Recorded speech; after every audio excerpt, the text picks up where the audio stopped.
మోదకొండమ్మ మాడుగుల దర్శనం చేసుకోవడానికి వైజాగ్ నుంచి డైరెక్ట్ బస్సులు కొంచెం తక్కువ. అందుకే అనకాపల్లి జంక్షన్ కానీ చోడవరం జంక్షన్ కానీ బస్సులు వెళ్ళిపోండి. అక్కడి నుంచి మరిన్ని బస్సులు ఉంటాయి ఆటోలతో సహా. అప్పుడు ఈ మాడుగుల బస్ స్టాండ్ ఇక్కడ దిగిపోతారు. మీరు చూస్తున్నారు ఈ జంక్షన్ ఇదే. ఇక్కడి నుంచి మోదకొండమ్మ మాడుగుల్లో ఉన్నటువంటి అమ్మ దర్శనానికి నడుచుకొని వెళ్ళిపోవచ్చు గుడికి. మరి ఇంకేటి అవసరం లేదు. ఇదే మాడుగుల బస్ స్టాండ్. ఇక్కడ దిగిపోతే నడుచుకెళ్ళిపోవడమే. డైరెక్ట్ బస్సులు వైజాగ్ నుంచి కొంచెం తక్కువ, లక్కీగా దొరికితే ఓకే. లేదంటే చోడవరం కానీ అనకాపల్లి కానీ దిగిపోతే అక్కడి నుంచి ఆటోలు బస్సులు కోకొల్లలుగా చాలా ఎక్కువగా ఉంటాయి. ఈజీ కూడా అది. నేను మాత్రం వైజాగ్ నుంచి చోడవరం వచ్చాను. చోడవరం నుంచి ఇంకో బస్సు పెట్టుకొని మాడుగులు దిగిపోయాను. ఇక్కడ గేహు అంటే గోధుమతో చేసినటువంటి హల్వా బాగా ఫేమస్. ఒరిజినల్ నెయ్యితో.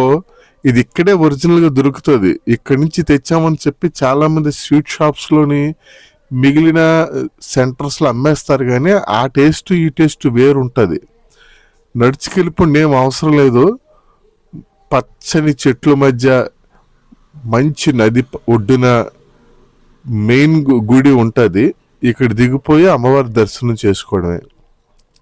గుడి చరిత్ర చెప్పాలంటే ఒక గంట పట్టేస్తుంది.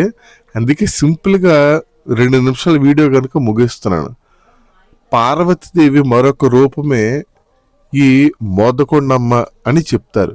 గుడి బయట కూడా హల్వా అమ్ముతారు. అలాగే bus stand, Madugula bus stand దగ్గర కూడా స్టాల్స్ వేసి హల్వా అమ్ముతారు.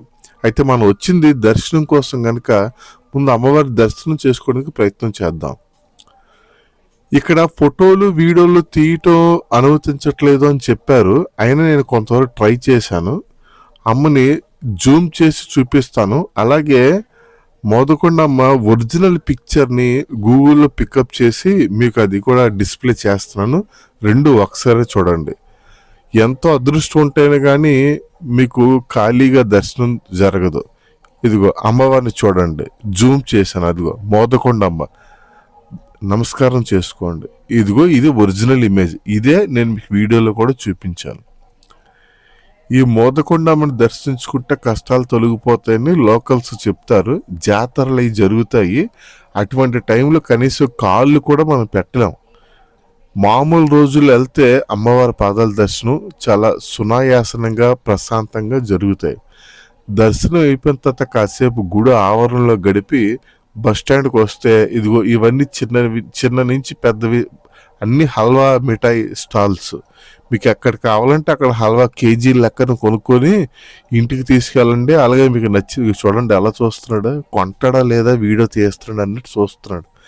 అయితే నేను మాత్రం 5 పావు కేజీలు కొన్నాను. 5 కుటుంబాలకి నా ఫ్రెండ్స్కి ఇచ్చాను. నేను సపరేట్గా కేజీ హల్వా తిన్నాను. షుగర్ వస్తే రాని తెగించి మరి తిన్నాను.